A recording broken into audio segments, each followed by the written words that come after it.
And this is the astrological forecast for the sign of Virgo for 2021.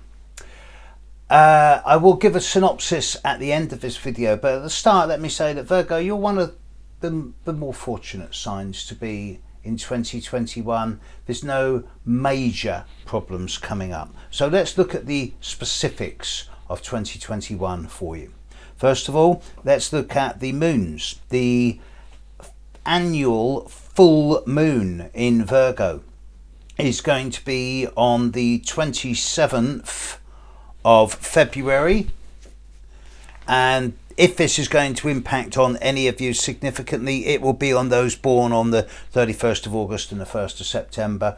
And I actually see this as quite a beneficial full moon, so if you're born on one of those 2 days, that's a good time to be stretching yourself and pushing the boat out a little bit. The annual new moon will be on the 7th of September. And any of you born on the 6th, 7th, 8th of September, then that new moon is a good time to initiate, launch, fresh start, new beginnings. Mercury will move into Virgo briefly for a 19-day period. Mercury is going to move into Virgo on the 11th of August, and it's going to leave on the 30th of August, which does suggest to me that the last 3 weeks of August will have just an extra few percent than normal capacity for being more active, projective, dynamic, particularly in terms of media, communication, networking and travelling. So anything you want to do that involves a lot of movement, whether it's mental or physical, then the last 3 weeks of August is probably going to work well. Venus will move into Virgo on the 27th of July and leave on the 16th of August. So Venus is going to be with you for 3.5 weeks as well. Not a long period of time for Venus to be in Virgo, but then Venus and Virgo is not necessarily the easiest of combinations, so I don't see this as a problem. You'll be pleased to see it arrive and pleased to see it leave. Mars is going to move into Virgo. Now that's a different story. Mars is going to enter your sign on the 29th of July, and it will leave your sign on the 15th of September. So it's going to be with you for about 6.5 weeks. During that time, it will pass on everyone's sun, every Virgo sun. So I suggest to you that very late July through to mid-September is an excellent time for getting things done. You're going to find that you've got more drive, more motivation, more enthusiasm. And Mars loves being in Virgo anyway, because it can be effective and efficient. It can get things done to a high quality of degree.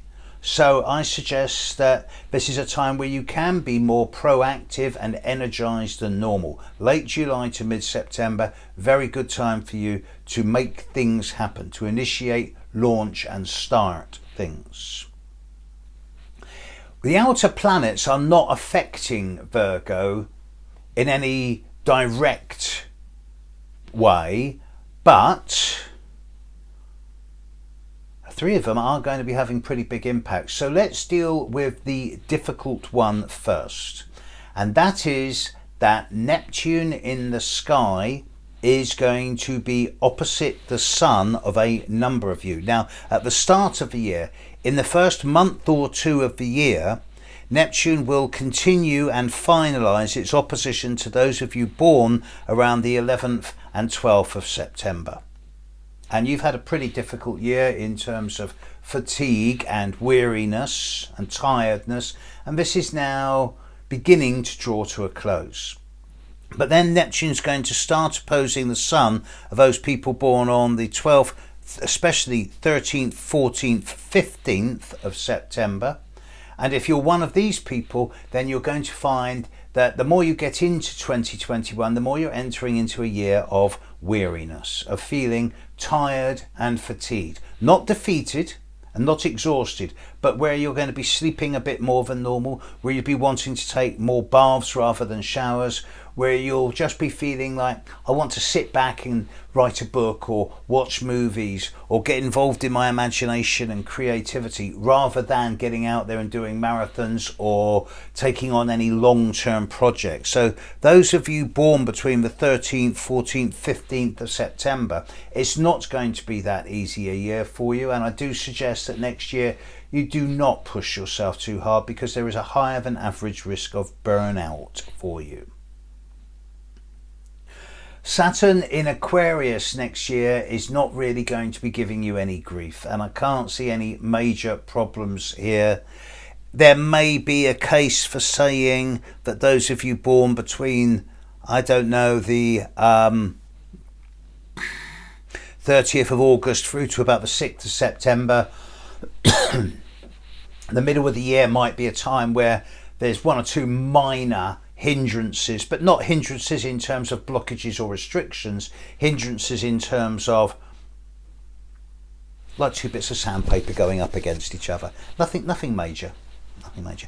And Jupiter being in Aquarius isn't going to be affecting Virgo either. So I don't see any real signs of you either undercutting yourself or overreaching yourself and going over the top. But that brings us to Uranus and Pluto, the planets that are affecting Virgo in a positive way. And here I'm suggesting that there's definite opportunities for not all of you, but for many of you. Firstly,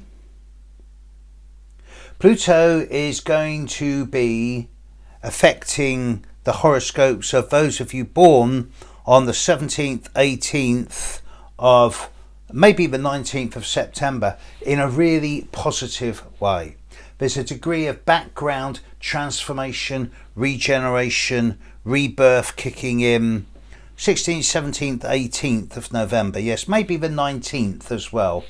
These are the people who are going to find that next year there's going to be a slow, steady, gradual improvement in terms of psychological health and wealth, that self-confidence, self-belief is going to develop and flow, and that you're going to be recognised both by yourself and by others around you as someone who's more mature and in touch with the real world, and who's going to be more reliable.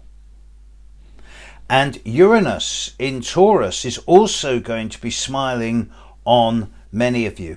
Initially, in the first part of the year, i.e. from now through to say April, May, Uranus is smiling on the horoscopes of those of you born around the 29th of August through to say the 2nd of September. And if you're one of these people, then the first 2 or 3 months of the year, 3 or 4 months of the year, can actually be a kind of success story where you'll see windows of opportunity to make changes and free yourself up from 2020 and point yourself in a new direction, and that's got to be a good thing.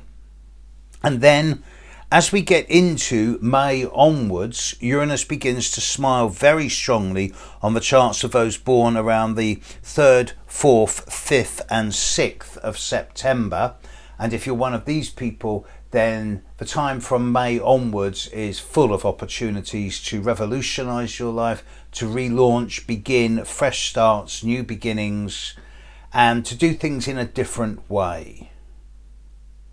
Now, when you put all this together, it kind of suggests that Virgo's in for a pretty good year, the exception being those for whom Neptune is opposite your sun, and this is primarily, as I say, those of you born around the 13th, 14th, 15th of September, and you're all the ones who are going to have a little bit of a difficult time, but even here it's transitory. It'll be a year, no more. And when Mars is in your sign, all of you should find that the period of late July through to mid-September sees an upturn in energy. So yes, I think that Virgo generally is one of the better signs to be in 2021, and it should be a pretty good year for most of you. Have a great year, folks. Big thank you for all the support you've given me, and yeah, what can I say? Have a great year. Thanks. Bye now.